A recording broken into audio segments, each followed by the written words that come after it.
my kings, queens, and fellow non-binary leaders, and welcome back to Nerdy Nakama.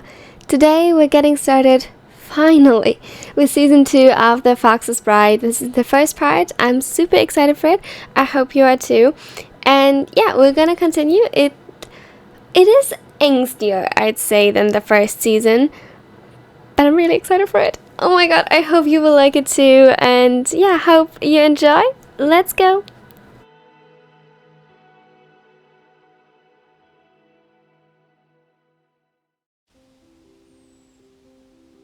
Komori laughed as then playfully leapt down from the tree he had climbed up before to pluck one of its fresh peaches straight from its branches. Back down, he landed almost soundlessly on the soft forest floor, offering the fruit to his mate.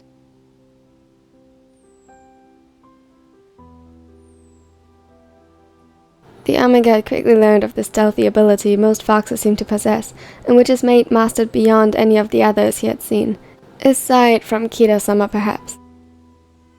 For a while, the dark-haired still seemed to take great delight in scaring Komori a little and teasing him for being inattentive. However, he has stopped since round about the time the Omega started showing.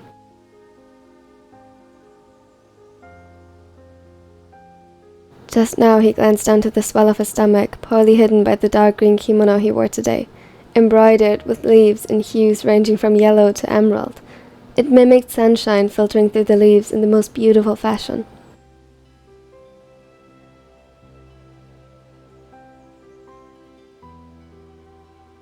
The kimono had been a gift by one of the elders. Her embroidery skills were widely known and sought out among the Kitsunes. A few scholars visiting from other tribes reached their village to learn from her. Komori later learned that she was Kita's grandmother and among the most respected in the world.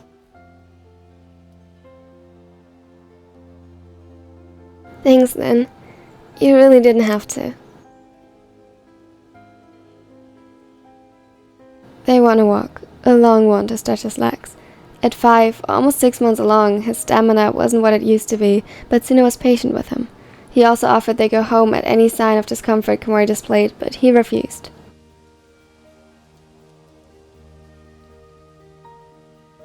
Being cuddled up in the nest was nice, and if Asuma had any say in that matter, he would do just that until the cub was born, while being spoiled by his mates and the clan surrounding them. But Komori hated sitting still for too long.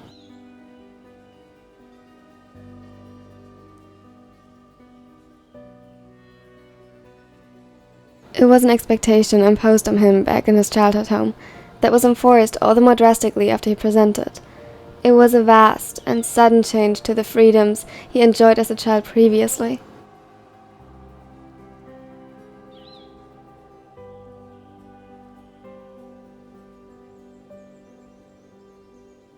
As such, they now found themselves deep into the forest surrounding their village, deeper than he probably had ever ventured out before, despite the slight handicap.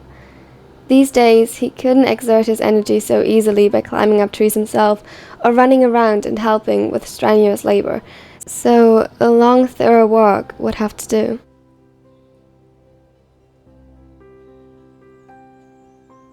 Of course I had to. Everything from a maid and the cub after all. If you crave for something, you shouldn't have to wait for long to receive it. Komori smiled at him and brought the sweetly, fresh-smelling fruit to his lips. He had remarked in passing that the peaches looked ripe and delicious, but before he could clarify whether he wanted one, Suna had already leapt up the tree, eager to fulfill his unspoken wish.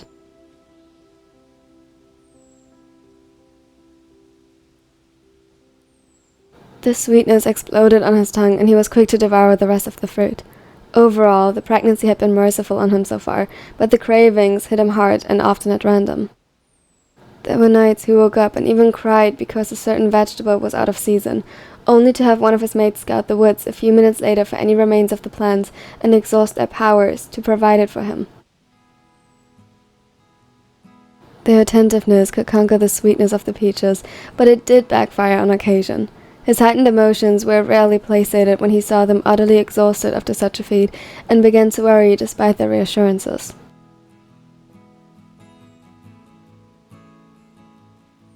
He sighed as he observed Lin watching him closely, with the vigilance of someone guarding something very precious.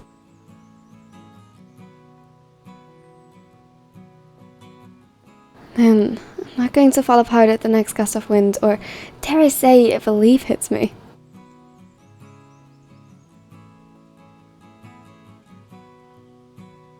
For a moment, the fox's features softened, and he seemed to relax a little as he easily fell into step beside him. Perhaps not, but I'd rather, should anything happen, I notice right away. The Omega shook his head slightly. As alphas, he wasn't actually sure it was as set in stone for Kitsunes as it was humans. He had always perceived Osamu as an alpha, but wasn't too sure about Rin. They could change their primary gender, so it was perhaps logical to assume their secondary one was fair game as well. Could be so stubborn. Am I making you uncomfortable? No, why would you think that? You seemed exasperated by our efforts. The other appeared thoughtful, but not offended or hurt. It was something Komori still learned to cope with, but Kitsunes interpreted intention much more rarely into words than humans did. They took less offense to things said by not assuming unclarified meanings and asked. It was comforting in a way, but also a little alien to him after being brought up among humans. He still struggled to unlearn offering apologies when none were needed. It's not that the act in and of itself is all that bothersome to me. Rather, I feel as though you and Osamu are constantly stressed and under pressure since you learned I was expecting. I understand instincts, but I wish you wouldn't put so much pressure on yourself. I'm fine, and I can still take care of myself.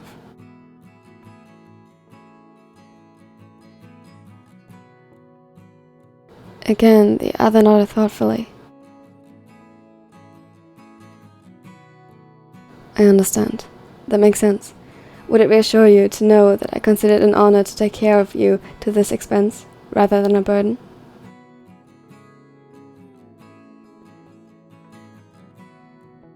In a way. Maybe a little, but...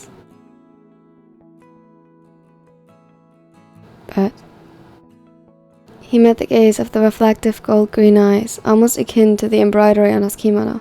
They were coined by honest devotion and curiosity. If you say it like that, it sounds as though you're putting me on a pedestal. I don't see what I could have done to deserve that.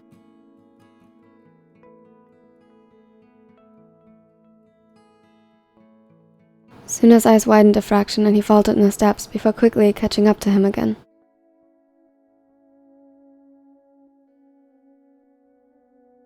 To be honest, I find it hard to fathom how you cannot see it. Motsuya, you're wonderful. I couldn't have asked for a better mate. In fact, I am giving far less to you than you are offering me. How can you say that after everything you do for me? Why are you downplaying it? Komori's expression shifted into a frown. He had never heard Suna diminishing his own efforts. The taller fox always appeared to be confident and self-assured. I am not. I gladly help in any way, shape or form I can, but it holds no light compared to your efforts. His frown deepened, but before he could reply, Suna already elaborated. Just now, you are risking your health and body, potentially even life, though neither Samu nor I would ever let it come that far, to expand the family we have become. You're creating life, which is as scary as it is miraculous. Any one of us could have been asked to do it, but you took on such a responsibility without even a second thought. There was nothing but delight in your sense when you told us.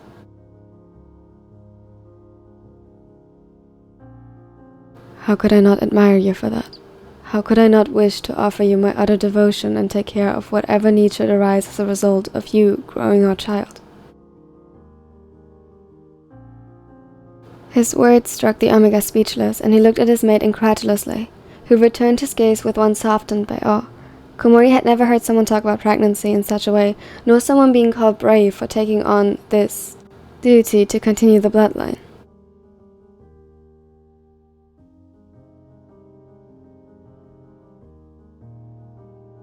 And yet, here they were, and he knew without the shadow of a doubt that Suna meant each and every one of the words he said.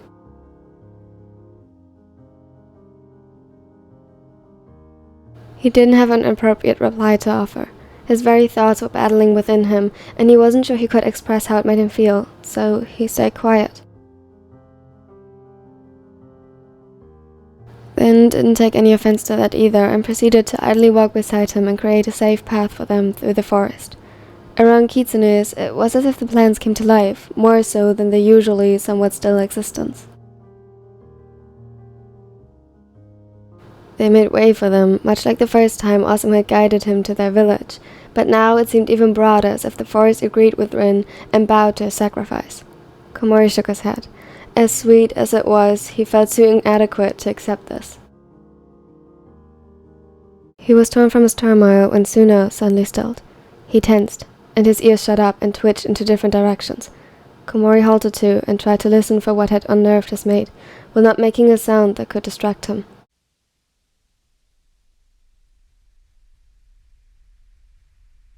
Suddenly, the fox's eyes grew wide and his face paled. In the blink of an eye, his hand had closed around Komori's wrist, and he pulled him forward into the bushes. Not a moment too late, when suddenly Komori heard a sharp zip and the dull thud of an arrow burying itself into the wood. He sucked in a panicked breath while trying to keep up with Rin, who appeared almost frantic as he pulled him through the foliage. It parted rapidly before their eyes and closed even faster behind, as though the forest tried to consume them. Oddly enough, the Omega found comfort in the quickly thickening boughs of leaves and bushes surrounding them. However, the shield they provided seemed merely visual. A sudden sharp pain set his skin ablaze as the tip of an arrow cut through the sleeve of his kimono and sliced his arm, luckily only superficially instead of burying itself into his flesh. A gasp of pain escaped him, but his was nothing compared to Rin's.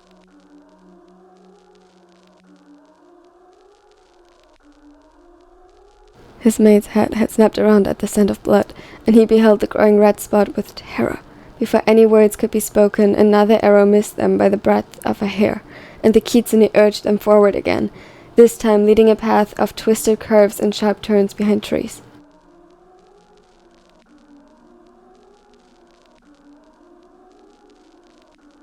It worked, but soon Komori felt his heart beat in his throat and his vision blurring. He couldn't keep up anymore. Again, Suna's face came into view, coined by terror, invoked by the sight and hunt they found themselves victim to. His hands were trembling as he reached out for Komori, who was panting so badly he hardly understood what Lin said.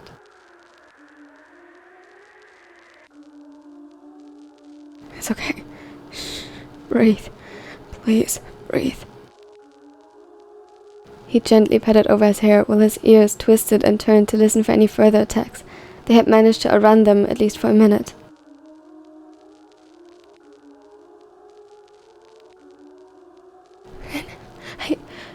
I'm sorry.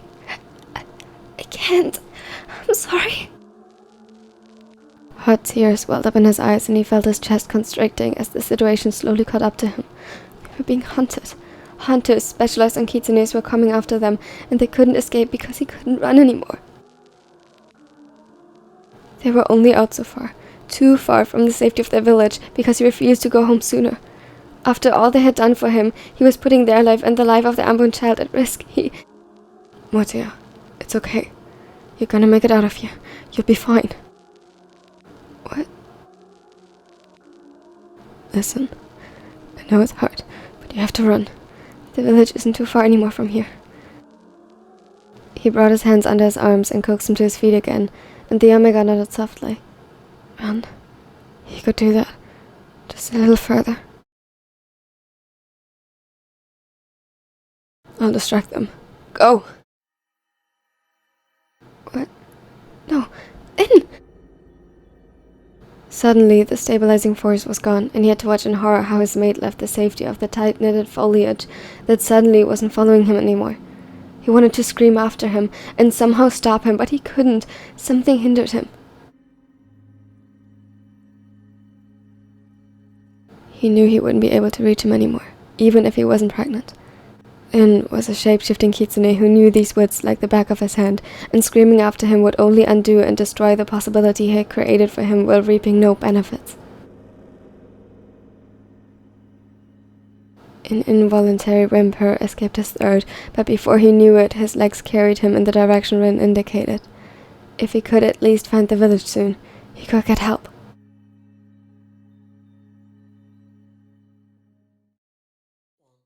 Thank you so much for watching to the end. I really hope you enjoyed it. This was the start, the official start to the second season. I hope you're still excited. I love the series so much. I know that overall it is not as popular on YouTube, which I get it. It's new. It's something out of the ordinary, but I love it, and it's gonna get a lot angsty. But happy ending as always. You know me, as I promised. And tell me under the pinned comment what your favorite quote was from this part. Don't forget to like and subscribe if you enjoyed it. And a special thanks as always goes out to my neckers. They are the absolute best, and they help this channel out so much. They also get stuff early if possible. This one they got like a few weeks in advance. So yeah, if that sounds interesting to you, check out the join button in this video. Primarily you'd be supporting me, which is always greatly appreciated, but if you can't do that for some reason or you don't want to, perfectly fine. You can also check out my other social media, or even better, the other content. YouTube really loves that, and I would appreciate it. And now I hope you have a wonderful and amazing day. Bye everyone! Wake up, today's gonna be a good day. Wake up, today's gonna be a good day. Wake up, today's gonna be a good day. Wake up, today's gonna be a good day. Wake up, today's gonna be a good day.